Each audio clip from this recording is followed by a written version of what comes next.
उसूलों पर जब आंच आए तो टकराना ज़रूरी है। उसूलों पर जब आंच आए तो टकराना ज़रूरी है, जो जिंदा हो तो जिंदा नज़र आना ज़रूरी है। नमस्कार, मैं मनीष कुमार और आज प्रस्तुत हूँ टर्म फर्स्ट जो नए पैटर्न के तहत 10th क्लास का एग्ज़ाम हो रहा है, उसमें ज्योग्राफी के पहला चैप्टर रिसोर्स एंड डेवलपमेंट को लेकर। इसमें बहुत ही महत्वपूर्ण वेरी इंपॉर्टेंट क्वेश्चंस पर डिस्कस करेंगे जो छांट के लाया हूं। तो चलिए, सबसे पहले before starting the chapter, before telling the important questions of the chapters, we have to describe the very important points of that chapter. And ये पॉइंट्स कौन कौन से हैं, जब भी आप पढ़ने जाएं तो आप क्या किन बातों का ध्यान रखें। तो देखिए, क्या ध्यान रखना है, टाइप्स ऑफ रिसोर्सेज। क्या ध्यान रखना है, types of resources. Types of resources जैसे बायोटिक और बायोटिक, रिन्यूएबल, नॉन रिन्यूएबल, ये सब आपने पढ़ा था ना, तो ये सब। दूसरा क्या ध्यान रखना है, डेवलपमेंट्स ऑफ रिसोर्सेज। डेवलपमेंट कैसे हुआ, resource planning in India, Bharat में रिसोर्स प्लानिंग कैसे किया जाता है खासकर इंडिया के संदर्भ में। लैंड रिसोर्स, मिट्टी के बारे में। लैंड यूटिलाइजेशन, मिट्टी का उपयोग क्या है। Land use of pattern in India. Land degradation, degradation का मतलब मिट्टी का खराब होना। डिग्रीडेशन जहाँ भी है नेगेटिव वर्ड है, तो कैसे खराब हो रहा है, पॉल्यूट हो रहा है, इसको कंजर्व कैसे किया जाए। Soil as resource and classification of soil, जिसमें laterite soil, red soil, black soil, alluvial soil, ये सब के बारे में बातें की गई है। And soil erosion and conservation, मतलब इरोजन का मतलब वही हटना, बेकार होना, विंड, वाटर एंड अलग अलग प्रोसेस के द्वारा होता है। तो इन पॉइंट्स को आप ध्यान में रखेंगे। इसके बाद मैं आपको सीधा ले चलता हूँ, पहले इसको इरेज कर लूँ। तो देखो, सीधा आप लिए चलता हूँ कि क्या इंपॉर्टेंट क्वेश्चंस हैं इस चैप्टर के जो आने वाले पेपर में पूछने की संभावना है। आप पेन और कॉपी लेके बैठना, सुनना, ध्यान से पढ़ चुके हो चैप्टर। यदि आपने नहीं देखा है तो इसका एक कंप्लीट वीडियो है, आप देखना उस वीडियो को। अब हम, क्योंकि एक ही नंबर के क्वेश्चंस पूछे जा रहे हैं पूरे एंटायर पेपर में, बड़ी खुशखबरी है आपके लिए। तो आप क्या करो, चैप्टर के समरी को अच्छे से समझो। पॉइंट्स मैंने जब भी यूट्यूब का वीडियो बनाया है उसमें चैप्टर के पूरे समरी को लिखा है, एकदम शॉर्ट में, हिंदी और इंग्लिश दोनों में। तो वो पढ़ लें, पूरा चैप्टर नहीं पढ़ पा रहे हैं, उससे पूरा चैप्टर कवर होगा। इसके बाद जो इंपॉर्टेंट क्वेश्चंस हैं ये वाले, ये आपको देखने हैं। तो देखिए, पहला क्वेश्चन ज़्यादा टाइम नहीं लेते हुए डिस्कस करते हैं। Which of the following types of resources iron ore, ये टेक्स्ट बुक का क्वेश्चन है एनसीईआरटी का, कि जो आयरन ओर है वो किस प्रकार का रिसोर्स है। अब इसमें 4 आपने टाइप्स पढ़ा होगा। ये कह रहे हैं कौन सा, ये कह रहे हैं क्या, रिन्यूएबल, बायोटिक, फ्लो या नॉन रिन्यूएबल। फ्लो की तो बात ही नहीं है। तो आपको बता, आयरन और हेमाटाइट, मैग्नेटाइट, सिडेराइट आप जब पढ़ोगे साइंस में भी तो इसमें आप देखोगे। तो क्या है कि नॉन रिन्यूएबल में आता है। ये धरती के अंदर से इसके मिनरल निकाल के फिर इसको रिफॉर्म करके बनाया जाता है अलग अलग चीज़ों से। तो ये नॉन रिन्यूएबल है, अचानक नहीं बनता। नॉन रिन्यूएबल का मतलब है कि बहुत हजारों लाखों साल लगता है जिसको बनने में, ऐसा। तो आयरन ओर किस तरह का है, नॉन रिन्यूएबल, यानी कि डी इसका आंसर है। नेक्स्ट सेकंड क्वेश्चन कह रहा है कि under which of the following types of resources can tidal energy B put. Under which of the following types of resources can tidal energy. आप पढ़ोगे टाइडल एनर्जी क्या होता है कि मतलब समुद्र में आता है टाइडल, उसके एनर्जी को, मतलब उसके वेव को, उसके मूवमेंट के, पानी के मूवमेंट को इस्तेमाल करता है एनर्जी प्रोड्यूस करने में। तो ये कौन सा एनर्जी है, रिप्लेनिशेबल, मतलब जिसको फिर से प्राप्त किया जा सके, ह्यूमन मेड, बायोटिक या नॉन रिन्यूएबल। तो इसका सीधा आंसर है रिप्लेनिशेबल है, मतलब इस फिर से आ जाता है। ज्वार भाटा तो कितने भी आते रहेंगे। अब नेक्स्ट क्वेश्चन पे चलते हैं। ये देखिए क्या कह रहा है, ये बहुत दिन यूज किया हुआ हो गया। तो अगला क्वेश्चन करते हैं। थर्ड क्वेश्चन कह रहा है कि Which one of the following is the main cause of land degradation in Punjab.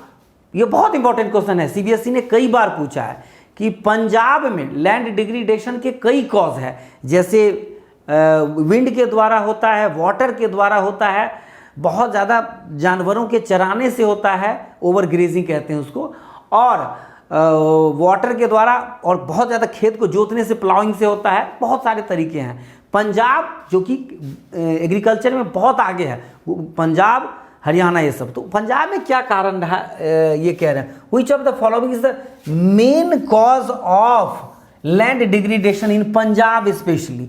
तो इस देखिए, intensive cultivation, deforestation, over irrigation and over grazing, क्योंकि कॉमर्शियल है, ज़्यादा कॉमर्शियल तरीके से पंजाब में खेती होती है, ज़्यादा पैसे हैं और इलेक्ट्रिसिटी वहाँ के किसानों को लगभग मुफ्त दिया जाता है, कुछ मतलब पैसे के साथ। तो देखिए ज़्यादा उन्होंने क्या किया, फ्री बिजली सस्ती रेट पे है या मुफ्त है, जिसके कारण क्या होता है कि लोग पानी को, नल को छोड़ देते ऐसे ही ट्यूबवेल को, और बहुत ज़्यादा सिंचाई करते हैं।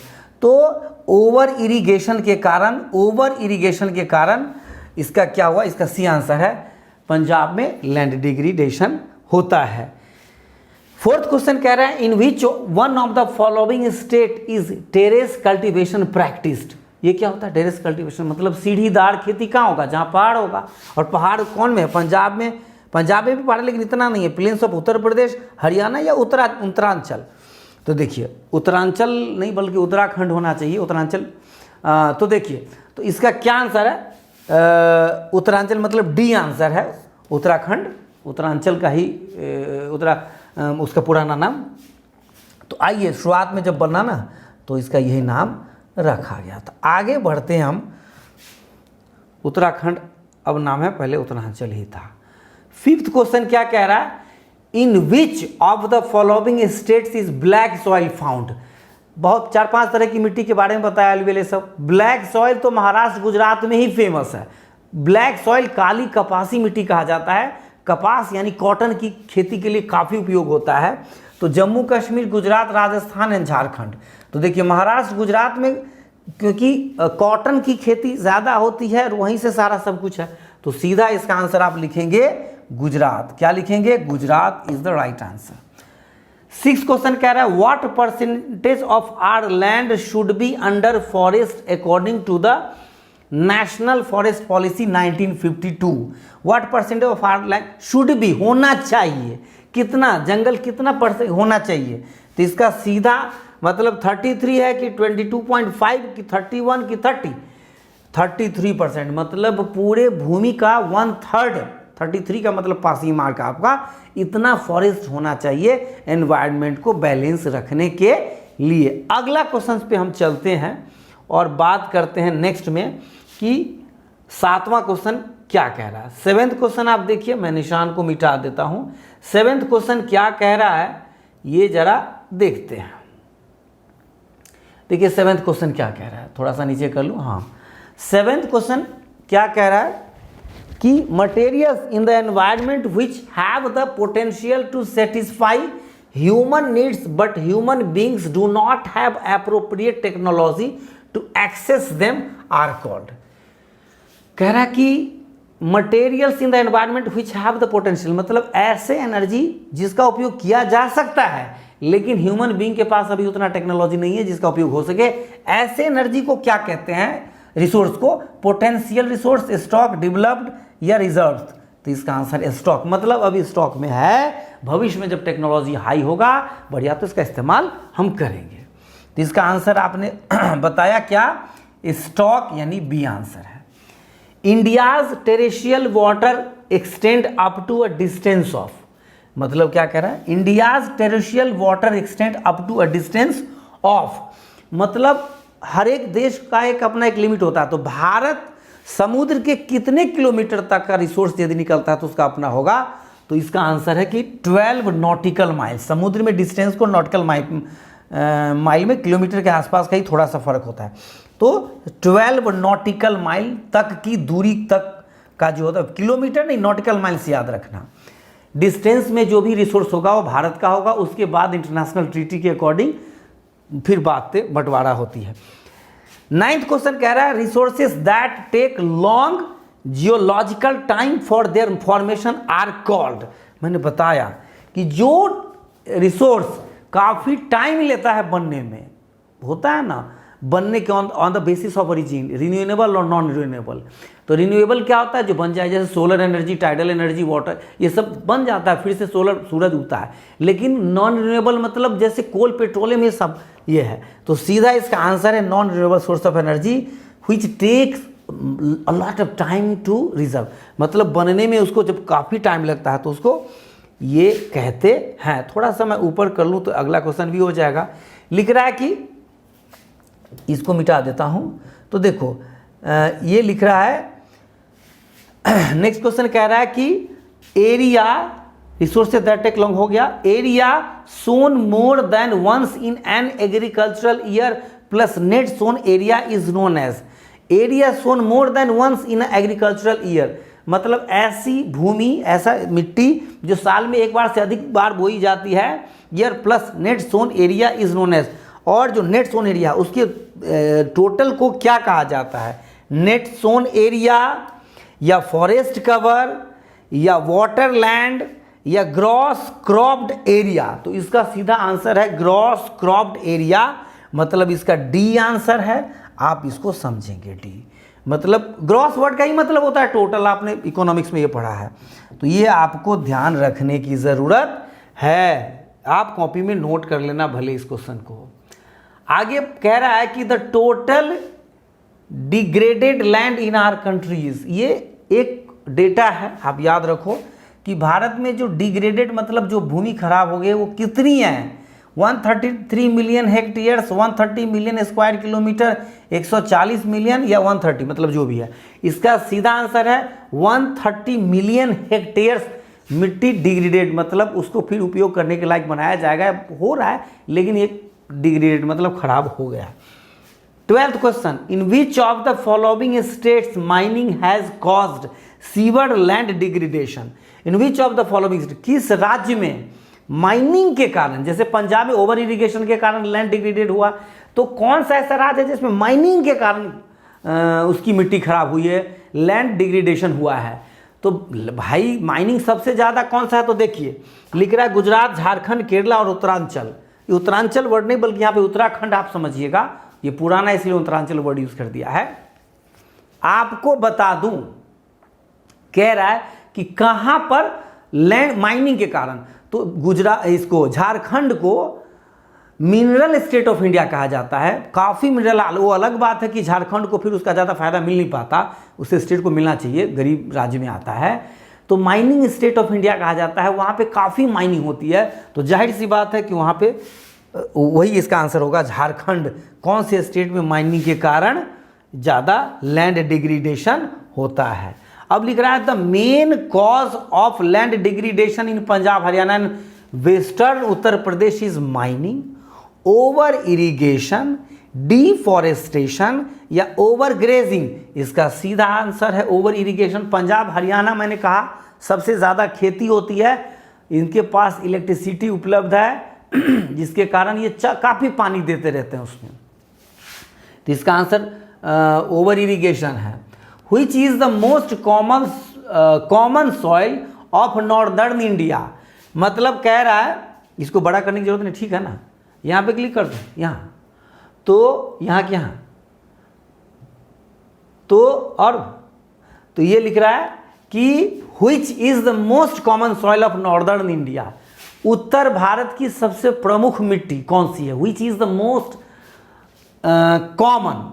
ब्लैक सॉइल मैंने कहा गुजरात राजस्थान का है, गुजरात और महाराष्ट्र का है। लेटेराइट सॉइल उधर का, एलुवियल सॉइल है नॉर्दर्न प्लेन का, आपने 9th क्लास में पढ़ा होगा नॉर्दर्न प्लेन, मतलब उत्तरी भारतीय जो सिंधु, गंगा और ब्रह्मपुत्र का बेल्ट है, मतलब उत्तर प्रदेश, बिहार, राजस्थान, ये राजस्थान का कुछ हिस्सा उधर तो डेजर्ट हो जाता है, ये वाला। तो इसका आंसर है एलुवियल सॉइल है कॉमन सॉइल नॉर्दर्न इंडिया का। नॉर्दर्न इंडिया मतलब उत्तर प्रदेश, बिहार, पंजाब, राजस्थान, झारखंड, ये सब इलाका वाला। Red soil is mostly found in, red soil कहाँ पे पाया जाता है, तो पार्ट्स ऑफ जम्मू कश्मीर में कि अपर गंगा प्लेन में, ईस्टर्न, सदर्न में या नॉन ऑफ द अबव। इसका सीधा eastern and southern part of the Deccan plateau. Red soil Deccan plateau का हिस्सा है, उधर ही डेक्कन प्लेट्यू मतलब कर्नाटका वगैरह उधर का हिस्सा। अब है रेड सॉइल का हो गया eastern and southern part of the Deccan plateau. Red soil is reddish in colour due to, जो रेड सॉइल होता है लाल मिट्टी, वो उसका रेडिश कलर किसके कारण होता है? तो इसका मैं सीधे ऑप्शन पे इतना क्यों पढ़ना, कभी कभी जब याद करने बैठो तो ऑप्शन मत पढ़ो, सीधा आंसर पढ़ो, क्वेश्चन पढ़ के आंसर, क्वेश्चन पढ़ के आंसर, तो क्या होगा कि दिमाग में साफ साफ बैठ जाएगा। फिर जब प्रैक्टिस करने बैठो तो कोई सेट लेके, मैं सेट प्रोवाइड भी करवाऊंगा प्रैक्टिस के लिए, डिस्क्रिप्शन में कोशिश रहेगी कि मैं बहुत से अधिक क्वेश्चन डालूँ हर एक चैप्टर का, और कनेक्ट रहना हमेशा यूट्यूब के साथ। इसमें मैं एग्जाम से रिलेटेड हर एक इंपॉर्टेंट चीज़ प्रोवाइड करवाऊंगा, अधिक से अधिक एक्सर्शन बेस्ड जो होता है, असर्शन बेस्ड क्वेश्चंस, जिसमें जो असर्शन का मतलब है कि उसके थॉट पे बेस्ड क्वेश्चन होगा और 4 ऑप्शंस दिए जाएंगे, नया टाइप है, वो भी देंगे, पैसेज बेस्ड भी देंगे, इंपॉर्टेंट क्वेश्चंस भी प्रोवाइड करवाएंगे। आप बने रहना, आपके पेपर में, बोर्ड एग्जाम में बेहतर मार्क्स लाने के लिए हम पूरा मेहनत करेंगे। अभी रात के 12:30 बज रहा है, 12:30 समझ लो, पंखा ऑफ करके और वीडियो बना रहा हूँ ताकि आवाज़ क्लियर आए। देख रहे हो पसीना निकल रहा है, कपड़ा रखा हूँ, समझ रहे हो, इतना मेहनत कर रहा हूँ। हाँ, कमेंट कर इसमें, सर यू आर गुड। नहीं कोई नहीं जरूरी है। चलो, लिख रहा है कि ईस्टर्न एंड सदर्न पार्ट होगा डेक्कन प्लेट्यू का। Which of red soil is reddish in colour due to, red soil का रेडिश कलर किसके कारण होता है? तो diffusion of iron, igneous and metamorphic rocks के कारण, इसके टूटने से वो मिट्टी बनती है और उसके कारण इसका ये होता है प्रेशर हाईली, नहीं ये नहीं, diffusion of iron and igneous and metamorphic rocks के कारण। 17th क्वेश्चन कह रहा है which of the following is not important for soil formation, मिट्टी के बनने में इन चारों में से कौन उपयोगी नहीं है? Relief, parent rock, climate, duration of day. तो देखो, रिलीफ, पेरेंट रॉक और क्लाइमेट इंपॉर्टेंट है, ड्यूरेशन ऑफ डे इंपॉर्टेंट नहीं है, इसलिए ये इसका आंसर है। 18वां क्वेश्चन कह रहा है, 17 के बाद सीधे 18th पे आते हैं। 18th क्वेश्चन कह रहा है कि black soil is also called, काली मिट्टी को कौन सी मिट्टी कहते हैं? काली को कपासी कहते हैं, और एक रेगर वर्ड है REGUR, तो सीधा ऑप्शन पे आते हैं। ये देखो, बांगर तो एलुवियल सॉइल का दूसरा प्रकार है, खादर और बांगर एलुवियल के 2 काइंड है, रेगर कहते हैं, ह्यूमस नहीं, तो इसका आंसर है रेगर सॉइल, ये याद रखना, हिंदी में भी, हिंदी वाले भी और इंग्लिश वाले भी। Black soil are common in Deccan plateau region में है, कश्मीर में है, गंगा प्लेन में, नॉर्दर्न प्लेन में नहीं है, कश्मीर वाले नहीं है, गंगा प्लेन में तो नॉर्दर्न, ये सब है, तो सीधा इसका आंसर है डेक्कन ट्रैप रीजन में, महाराष्ट्र, गुजरात और कर्नाटक वो वाला हिस्सा जो है वो ब्लैक सॉइल का है, जहाँ पे कपास की खेती होती है। अब है कि डेक्कन ट्रैप रीजन हो गया। Laterite soil is very useful for growing, laterite soil किस फसल के लिए सबसे ज्यादा उपयोगी है? सीधा आंसर पे देखो, इसका आंसर है tea, coffee and cashew nut के लिए है। टी, कॉफी और कैश्यू नट 3 फसल है जिसके लिए लेटेराइट सॉइल इंपॉर्टेंट है। अब नेक्स्ट की क्वेश्चन की बात करें, 21वां रह गया, black soil is deficient in, black soil में क्या डेफिशिएंट होता है, मतलब मात्रा में पाया जाता है? तो इस फॉस्फोरिक, मतलब फॉस्फोरस जो एक एलिमेंट होता है वो अधिक मात्रा में पाया जाता है, फॉस्फेरिक कंटेंट्स होता है। Which of the following soil has self aeration capacity, which of the following soil, मतलब पानी धारण करने की क्षमता किसमें अधिक होती, सेल्फ एरिएशन या खुद से बनने की क्षमता किसमें अधिक होती है? एलुवियल में, रेड में, या ब्लैक में, या माउंटेन सॉइल में? तो ब्लैक सॉइल में, ब्लैक में। नेक्स्ट में कह रहा है कि प्लाउइंग, व्हिच ऑफ द हो गया, which of the following is not a major for soil, ploughing मतलब हल जोतना,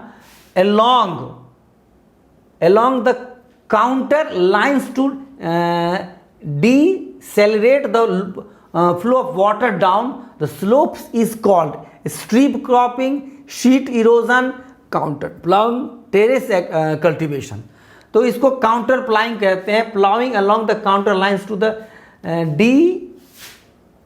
accelerate the flow of water, मतलब सीढ़ीदार खेती बनाया जाता है पानी को रोकने के लिए, उसको क्या कहते हैं? इसका कहते हैं contour ploughing. Which of the following is not a major for soil conservation, मतलब सॉइल कंजर्वेशन पेड़ को लगा के करते हैं, सीढ़ीदार खेती टेरेशियल करके करते हैं, मिट्टी को दबा देते हैं, जोतने के बाद छोड़ते नहीं, और सब बहुत सारे। इसमें से कौन सा तरीका नहीं है? Strip, terrace, shelter beds, over drying of ground water. तो ये over drying of ground water मतलब पानी ज़्यादा उठा देना, ये नहीं, ये गलत है। बाकी तीनों आंसर है, मतलब ये सॉइल इरोजन को रोकने का तरीका है, और आखिरी वाला नहीं है, तो नॉट पूछा तो आंसर आखिरी का है डी। 25वां क्वेश्चन कह रहा है, 25 क्वेश्चन कह रहा है कि land that is left uncultivated for more than 5 agricultural years is called. मतलब ऐसी भूमि, मिट्टी, लैंड जिसको 5 साल से अधिक के लिए छोड़ दिया जाता है, उसको हम क्या कहते हैं? तो कहते हैं कल्टीवेबल वेस्टलैंड। कल्टीवेबल वेस्टलैंड, उसको क्या कहा जाता है? Cultivable wasteland. ये आपको ध्यान रखने की जरूरत है। अगला क्या कह रहा है? 26 क्वेश्चन, 26 क्या कह रहा है देखते हैं। Which of the following methods does not help in soil conservation? ये तो हो गया था, ये हो गया था, या लैंड दैट इज लेफ्ट, हाँ, तो ये कल्टिवेटेड वेस्ट हो गया। Which of the following methods does not help in the soil conservation? ये नया है, पहले भी था। तो इसका answer प्लाइंग up and down the slopes. प्लाइंग up and down the slopes मतलब देखो, मिट्टी सॉइल इरोजन को कम करने में कौन सा मेथड कारगर नहीं है? तो काउंटर प्लाइंग, स्ट्रिप कॉर्पोरेशन यह है। अब है क्रिएटिंग शेल्टर बेल्ट्स, है प्लाइंग up and down the slopes. ये तो मिट्टी को हटाएगा ही ना, इसलिए ये आंसर है, मतलब नॉट वाला पूछा तो ये आंसर है। 27वां क्वेश्चन कह रहा है 27th, which one of the following is a renewable resource. Renewable का मतलब जो फिर से बन जाए। कोल नहीं बनता, पेट्रोलियम नहीं बनता जल्दी, सोलर बन जाता है, फॉसिल नहीं बनता। इसका आंसर क्या है? Solar energy, C is the right answer. Next देखते हैं 28वां, the alluvial soil of consist. Alluvial soil में क्या होता है? सैंड, सिल्ट, क्ले या ऑल ऑफ एबव, सब होता है। सॉइल, अलुवियल सॉइल भारत की सबसे महत्वपूर्ण मिट्टी है, इंपॉर्टेंट सॉइल है, जो नॉर्दर्न इंडिया में पाई जाती है, तो इसलिए सब है। One of the following which does not check land degradation. मतलब चेक का मतलब है कि लैंड डिग्रेडेशन को कौन नहीं रोकता है? कंट्रोल ऑन ओवरग्रेजिंग, ये तो रोकता है। क्रिएटिंग शेल्टर बेड्स, ये भी रोकता है। डिफॉरेस्टेशन, भाई डिफॉरेस्टेशन का मतलब है जंगल काटने से तो सॉइल इरोजन बढ़ेगा, तो ये रोकेगा क्या? ये तो बढ़ावा दे रहा है, यही आंसर है। और एफॉरेस्टेशन जंगल लगाना होता है, तो ये आंसर, मतलब तीनों रोकता है, ये नहीं रोकता, ये डी आंसर है। बरियल ग्राउंड इज, बरियल का मतलब होता है जहां पे दफनाते हैं। अब हिंदुओं में जलाते हैं, बाकी क्रिश्चियन और मुस्लिम दफनाते हैं। तो बरियल ग्राउंड क्या होता है? कम्युनिटी ओन्ड रिसोर्स होता है, नेशनल रिसोर्स होता है, इंडिविजुअल होता है या इंटरनेशनल होता है? तो ये कम्युनिटी का होता है। सब ऑफ कम्युनिटी मतलब मुसलमान अपना एक एरिया जिसको कब्रगाह कहते हैं, और हिंदुओं का शमशान होता है या नदी का तट, तो ये होता है, जिसको कम्युनिटी रिसोर्स कहेंगे। तो ये 30 क्वेश्चंस मुझे लगता है कि ये इंपॉर्टेंट थे। बाकी इकोनॉमिक्स और ये सब का, ज्योग्राफी का जो एग्रीकल्चर चैप्टर है उसका इंपॉर्टेंट क्वेश्चन प्रोवाइड करवाऊंगा। ये 30 questions, these 30 questions are very important for your exam from the examination point of view. That's why you have to learn it, you have to write it, you have to revise it, you have to cram it. हर हालत में इसको याद करो बार बार। ये लिखने के बाद अपनी मम्मी, अपने भाई या अपने दोस्त से कहो, पूछो, और डायरेक्ट आंसर दो, ऑप्शन नहीं। ऐसे ही आपको नेक्स्ट में, मतलब जब आप किसी कॉम्पिटिटिव एग्जाम में बैठेंगे तो पूछा जाएगा। इसलिए 10th क्लास सबसे मेन है, इसकी तैयारी करें। फिर एग्रीकल्चर और हिस्ट्री में एक ही चैप्टर है, द नेशनलिज्म इन यूरोप, वो आ रहा है। उसमें से 10 मार्क्स का, क्योंकि 40 नंबर के क्वेश्चन पेपर बनेंगे, उसमें से 10 ये आप करते हैं तो आपके 5 नंबर फिक्स्ड माना जाएगा। ऐसे ही और सब क्वेश्चंस हम आपको प्रैक्टिस करवाएंगे। Thank you very much.